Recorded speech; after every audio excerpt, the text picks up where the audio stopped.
What up, everyone? Today, I'll be counting down my top 20 roller coasters I've ridden as of 2017. So I'll be splitting this into two parts because I don't want to keep you guys here for 20 minutes. So I've been to 9 amusement parks over the span of my lifetime, or over the years. And here is my list. Before we start, I just wanted you to check out some honorable mentions I have. These coasters didn't quite make the list, but I think that they're honorable for this list. So let's check these out. And these coasters are Rebel Yell, Racer, and Thunder Road. And in my opinion, these coasters are very similar. So if I had to include them, I would have to include them all because they have a lot of the same elements and they do a lot of the same things. They're basically just like they go out and they come back. You know, they're an out and back roller coaster, and they're all three of them are racing roller coasters. And Thunder Road is one of those rare credits. Well, not rare, but kind of rare credits I have. You know, they closed like a couple of years ago. Yeah, I have ridden it a couple of times over at Carowinds. And another honorable mention is Nighthawk at Carowinds. Now this roller coaster is probably almost as underrated as like Ghost Rider and Raptor. I really think this is a really good ride. You know, it's over the water. It's in a very good location. It's close to the front gate. Well, that really that's kind of like maybe a like a flaw to ride because it does get very long lines because that and Intimidator are like the closest rides to the front gate, so they usually get like the longest waits of the day, usually. And so yeah, Nighthawk is very underrated. It's not as nearly as bad or as like rough as people say it is, but the operations are really bad though. And like I saw a person throw up the other day, yesterday, when I was trying to ride the ride. Someone threw up on it. Thank goodness we were on the ride and someone threw up on me, but like, you know, it was like in a station and I was about to get on, but they threw up, and then you know, they had to close the ride down. And it was like closed for like the remainder of the day after that because I don't know why they didn't run it. Like they were kind of trying to like they cleaned up the throw up and they ran some test trains, and then I think the ride broke when it was like doing the test trains. Like I think like it just broke down or something. So like I was waiting in line for that again, and then I had to leave because it broke down and they weren't fixing it. And I wanted to get like the last ride of the night on Fury. So yeah, I didn't want to miss that. So yeah, let's move on to Georgia Cyclone as honorable mention. So yeah, I think Georgia Cyclone is a very good ride, also underrated, and also it's a kind of a rare credit because it is defunct now. Hopefully we get that Georgia Cyclone RMC. This is located at Six Flags Over Georgia. I got to ride this a couple weeks ago, maybe like a month ago, probably. Yeah, about a month ago. At Six Flags Over Georgia, and it's a pretty good underrated ride. All right, so now Silver Bullet and Batman the Ride, I just included it because they're pretty similar. They're B&M inverts, and they did not make the list, but they still good rides. Intense B&M inverts. Now I also included Grizzly at Kings Dominion. This is a good ride I rode back in 2015. You know, had some good airtime, and it was one of the best rides at Kings Dominion. Kings Dominion, I think, is a really good park overall. And another roller coaster at Kings Dominion is Dominator. This was the first ride I rode when I was there. It has some really good inversions, and so yeah, I think the only thing I really remember about it is like it being really intense for the inversions, and it being very long. A long ride. Now speaking of long rides, let's go to the Beast. Now this kind of you know, was kind of like a flop for me. You know, I wasn't really impressed by Kings Island at all. It has some okay roller coasters. The only really good roller coaster I'll get to later on in the video. Well, actually no, on the part like 2 of this video. Because it did make my top 10. But yeah, let's get back to the Beast. You know, it's a good ride. I would say it's an average ride. It's probably like in the middle of my rankings if I had to say it. I've ridden like 70 roller coasters. It's over 70. So yeah, it's probably in like the 40s probably. Maybe the 30s. I'm not sure. Okay, so yeah, let's move on to the dishonorable mentions. Now, this is in no certain order. I'm probably going to make a list of my least favorite roller coasters, and you're probably gonna definitely see these roller coasters on that list. Maybe not some of these, but like I just put this list together, just honorable mentions last minute. So yeah, probably my least favorite roller coaster. Not to spoil the video, if I do make the video, yeah, it'd probably be Jaguar. I don't know why I was overhyping this ride. Like I remember my cousin that lives in California saying this ride was good and it was her favorite ride. So I was like, all right, so it must be pretty good. But no, this ride is absolute junk. It is rough, and all it does is go around in circles, and it's not laterals or helixes either. Just watch a POV. You know, I think it might be a double lift hill. I'm not sure. It's basically like a modern mine ride, but they're not. It's not even as good as a regular mine ride. Like um, yeah, like Carolina Gold Rush. I don't know why I couldn't think of the name. Yeah, it's nowhere near as good as Carolina Gold Rusher. That ride's actually pretty intense. I expect a POV up in the channel in a couple days. So yeah, let's move on to the bat. Now this is the first ride I rode at Kings Island. You know, I was actually kind of like pretty excited for the park, but then I got on. I mean, no, I skipped over a ride, didn't I?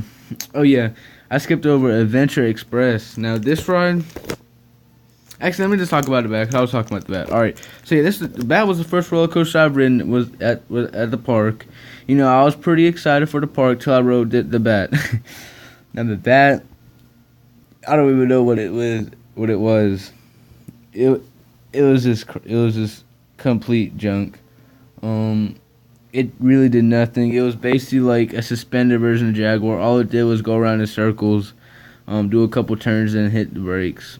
The drop was definitely nothing special. You know, I was alright by it when I got off of it the first time. Like I was just like, okay, that was alright. But then it just really like sunk at me. And, you know, I really just like that put me in kind of a bad mood. Maybe that's why I hate Kings Island so much. All right, so let's go on Adventure Express. Now, I think this might have been the second roller coaster I've ridden in the bat, and then that's really why I have bad views of Kings Island, because I rode two terrible roller coasters back to back, possibly the two worst in the park. I didn't ride any kiddie coasters there, but yeah, Adventure Express, like, you know, Kings Island, I thought it was gonna be like my second favorite Cedar Fair park, but it really wasn't. Probably my fourth, I think. Yeah. So yeah, let's just talk about Adventure Express. This is a very bad ride. You know, it's rough. I don't know. People were saying this is the best mine train. This is far from the best mine train. You know, when you think there's gonna be a drop, it's a turn. When you think it's gonna be a turn, it's the brake run. So yeah, this is a bad ride. I think I'm spending too much time on these honorable mentions. Let's just get this, you know, what you clicked on the video for. All right, so Rougarou. It's rough. It's not that enjoyable. A couple inversions, you hit the brake run. Vortex of Carowinds. I really like this ride too. I got stapled on it, and I noticed I do not like the feeling of standing up on a roller coaster. All right, Flight of Fear. I was expecting too much for this ride, and the launch was forceless, and the ride was pretty much boring. Firehawk. It's a rip-off version of Nighthawk. No water. Pretty forceless, and too much in the trees. I suppose Cedar Creek Mountain wrong. It's just an average ride. I was trying to think of another roller coaster to get put on this list. So, you know, I just picked like one of the worst roller coasters Cedar Point to put on here. All right, so let's get on to number 20. Number 20, I think, is Banshee at Kings Island. This is, you know, a pretty forceless B&M invert at Kings Island. You know, I do think it's a pretty good ride because it's sat on my number 20. I had debates over some of the honorable mentions to put it in front or not to put it in front, but I decided to put Banshee on here primarily because, you know, it's considered the best B&M invert, so I just decided to put it on here. Plus, it had pretty good inversions. Plus, I like the theme of it too. Alright, so let's move on. This is at Kings Island, if I didn't say that before. Alright, now let's move on to number 19 for Bolton. Now, this is one of the first ever roller coasters I've ridden. I think it was the first ever launch coaster. I rode it back in 2014. I went to Busch Gardens, Williamsburg with a school trip. I was afraid of roller coasters. I'll get to that later. So yeah, for Bolton, it's a good ride. You know, I was not expecting much. You know, my friend was like, let's go on this kiddie coaster. I'm like, alright, this is a kiddie coaster. I had no idea they had launches, drops, And spoiler alert, but it has a drop track. I did not near know that. You know, that was really cool in my opinion. So yeah, that's Busch Gardens. I mean, that's for Bolton. It's a good ride. It's a dual launch. I think it's a Desire launch. You know, it's a good family coaster, but it's also good for thrills too. It's number 19, and it's pretty nostalgic too. It's one of my first roller coasters.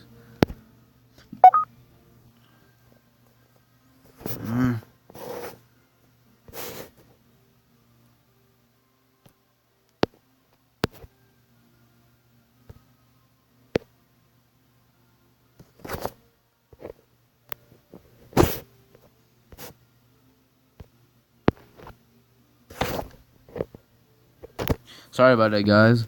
All right, so let's get back to Volcano the Blast Coaster. Now this is a good intimate inverter roller coaster. It has 2 launches. I think 3 inversions.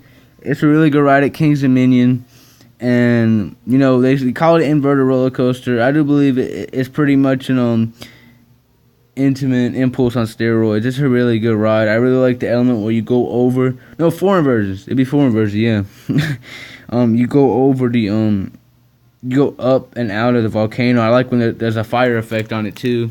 So I think this is one of the first rides I roll at Kings Dominion. You know, it's a really good roller coaster, and I think it's number 2 in the park. Number 2 is a really good park. Number 17 is Alpengeist. Now, remember I was saying I was still a GP and scared of roller coasters. Well, this roller coaster really changed that. You know, I was scared to ride this. I think I closed my eyes the first 2 times and I opened them the first 3 times. Cause I rode this a lot of times. Cause I really enjoyed this. I think I rode it like 6 or 7 times. Cause I really liked this ride. You know, it's the roller coaster that got me into roller coasters and wanting to ride more roller coasters. You know, it's a really good ride. I'll always remember this roller coaster for that. So let's move on. Let's move on to Ghost Rider at Knott's Berry Farm. Now, this is a good wooden roller coaster at Knott's Berry Farm. You know, I think it's number 1 in the park, but I did not get to experience Accelerator, which I would like to have experienced that ride, but it was down all day. But yeah, Ghost Rider, it's a good ride with lots of airtime, a forceful drop. I always like forceful drops. And I like wooden roller coasters too. It was kind of rough when I rode it, but that's what kind of made it better. I've not rode the GCI renovation of it. I don't know if it's better or worse. I have no idea because I have not rode it. Okay, let's go to number 15. Number 15 is Magnum XL200, the hypercoaster at Cedar Point.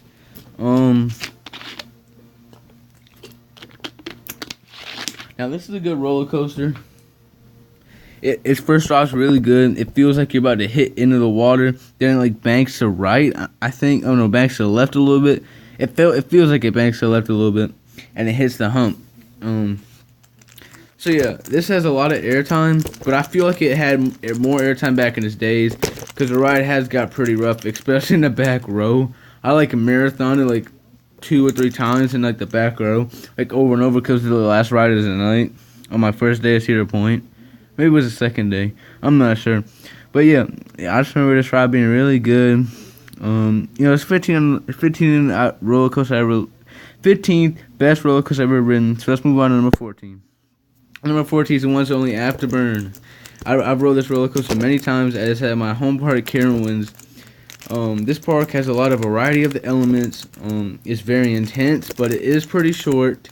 That's what really makes it not high on the list. You know, you fly through the elements. It is pretty fast. So yeah, it's pretty good location. So let's move on. Number 13 is Mystic Timbers at Kings Island. Now this was really roller coaster that I was not really expecting much of. Which, you know, at first I just thought it was like an okay ride, and then I thought not much really of it. I thought it was like 4th the best in the park, but then I realized after like a couple weeks after, like probably like right now, I'm just realizing like a couple like minutes ago when I was making this list, a couple hours ago when I was making this list, I realized how good Mystic Timbers really was and how better of a roller coaster is. So like how better of a roller coaster it is than a lot of roller coasters I've ridden, because like this is 13 out of 70. So yeah, that's pretty amazing. So yeah, Mystic Timbers is a good roller coaster at an okay park. So let's move on to Gatekeeper number 12. So Gatekeeper is a B&M wing coaster, the only one I've ridden.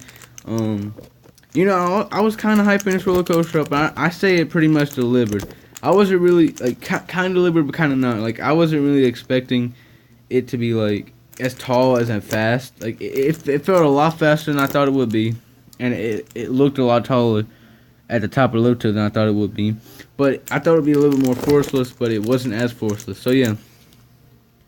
So, yeah, I say it pretty much delivered in most categories. You know, the inversions are really fun, but I think the really thing that makes it number 12 is going over the gate and the near miss elements, and the fact that you're overweight the track, like over at the side of the track. That's a really cool experience.